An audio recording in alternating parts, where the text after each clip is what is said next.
Hello and welcome to Prime Property, your weekly real estate reckoner. Here's what we have on the show today.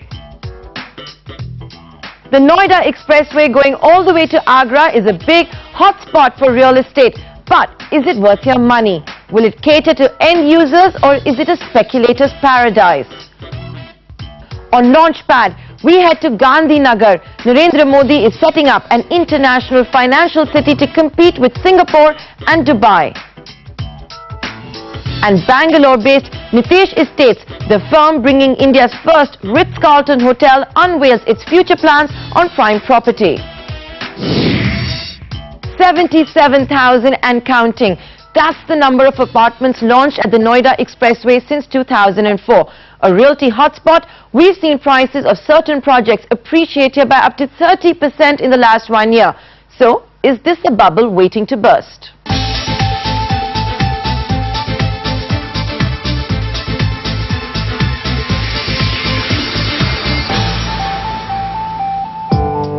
This week, we drive down from New Delhi onto the 6-lane, 165-kilometer-long Yamuna Expressway connecting Noida with Agra. If you didn't already know it, billboards give away just how big a market this is for real estate. For at least 22 kilometers along the expressway, you'll see a slew of upcoming projects. For about a decade now, there's been frenzied real estate activity on either side of this expressway. But is this all for speculators? I think about this as not many people are living here. You can't even spot grocery stores and markets. Take these projects that are clearly lived in and occupied, the Pasivnath Shrishti or Supertech Emerald Court. But there are no chemists, petrol pumps, etc. anywhere in the vicinity. Here's the road leading to the project. I'm told the Noida Expressway, with all these residential projects and upcoming commercial properties, IT parks, etc., will eventually be habitated and be a roaring success. JP, that built the expressway, is clearly the biggest developer here. This is JP Wishtown, an integrated township coming up in Sector 128, spread across 1,162 acres. Pavilion, Crystal Court and Casablanca are some of the more premium high-rise projects JP is developing here. This is Pavilion, each flat costing here up to 1 crore, and JP is on the verge of handing possession of. Cosmos and Classic are cheaper at 50 to 60 lakh rupees. The company did get flack from buyer associations in the recent past for being behind schedule, in some cases by nearly up to 4 years. Omax is another pan-India player with projects along the Noida Expressway. This is Omax's Forest Spa project. It's delayed, but check out the prices. At 9,300 rupees a square foot, it has a basic sale price of 2.7 crore rupees going all the way to 7.6 crores. Further ahead at Sector 137, I come across another stretch of frenzied construction. Though brokers tell me all these projects are running at least a year behind schedule and deliveries won't start till the year end. Jones Lang LaSalle says prices at this Logic's Blossom Greens cost between 50 lakhs and 1.6 crores. Round the corner from this is the Supertech Eco-City.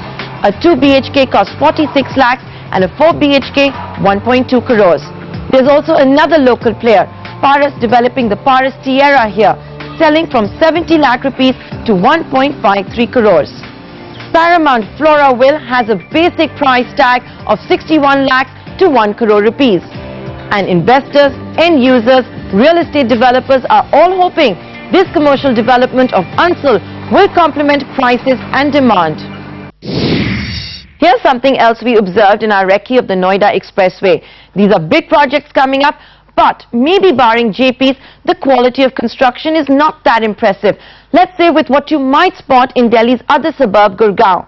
Also, this entire stretch of real estate activity at the Noida Expressway is often called affordable.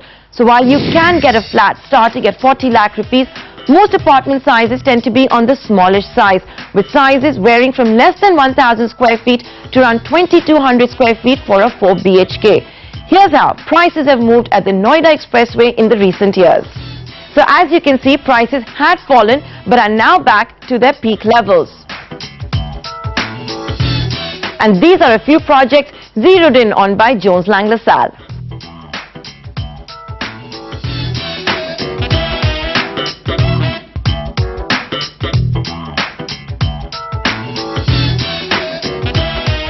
So what are experts' take on the Noida Expressway? Here are two contrasting views. I see the prices still very realistic, and there's a lot of end user consumption happening in Noida, and developers are coming out with subvention schemes, making property very affordable in this part of NCR. And going forward, the infrastructural developments that are planned, with the new metro being proposed and the basic infrastructure that exists in the location and its connectivity to Delhi, I think it's a great place to be living in time to come. There is ATS, which is doing well. There is JP, there is Unitech. So these are, some of the large developers who are developing some quality real estate in Noida.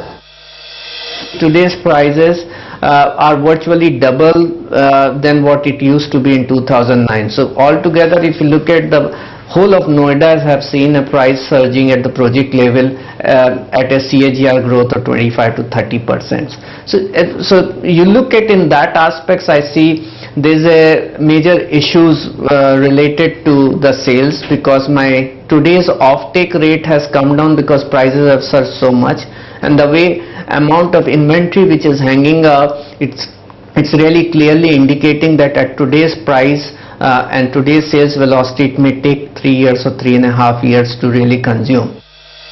That's our coverage of the Noida Expressway. Time now for Launchpad. This week we head to Gandhinagar in Gujarat. Narendra Modi has already wooed industry and manufacturers. Now he has his eyes set on domestic and global financial services firms. Modi's new pet project is the Gujarat Finance Tech City, or the GIFT City, spread across 866 acres. Forget Mumbai, Modi wants this futuristic city to compete with other financial cities like Singapore, London and Hong Kong. Nearly 250 acres is dedicated to India's only multi-financial services SEZ, and over 400 acres for domestic financial services. The first building built by L&T is ready. Nearly 6 PSU banks are looking to set up shop at this building at an approximate rent of 60 rupees a square foot. This is the aerial view of what the GIFT City will look like. Modi's offering financial services firms the option of choosing a plot of land to develop one of the pre-designed buildings that you see in this aerial view. The minimum size is 500,000 square feet. The firm carries out its own construction and pays GIFT 1,000 rupees a square foot for 3 years. In return, it gets all approvals, water, electricity, etc. But this is Modi's main sales pitch. Financial services firms get to set up shop in the only location in India having all the permits to carry out transactions in foreign currency, many of which have to be carried out today offshore. There's a memorandum of cooperation in place with Singapore for it to locate many of its banks and financial firms to the GIFT City.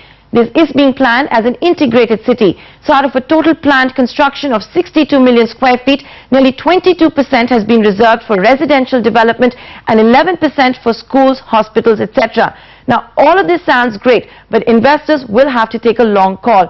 What happens if Narendra Modi is no longer in power in Gujarat? Time now for our deal street.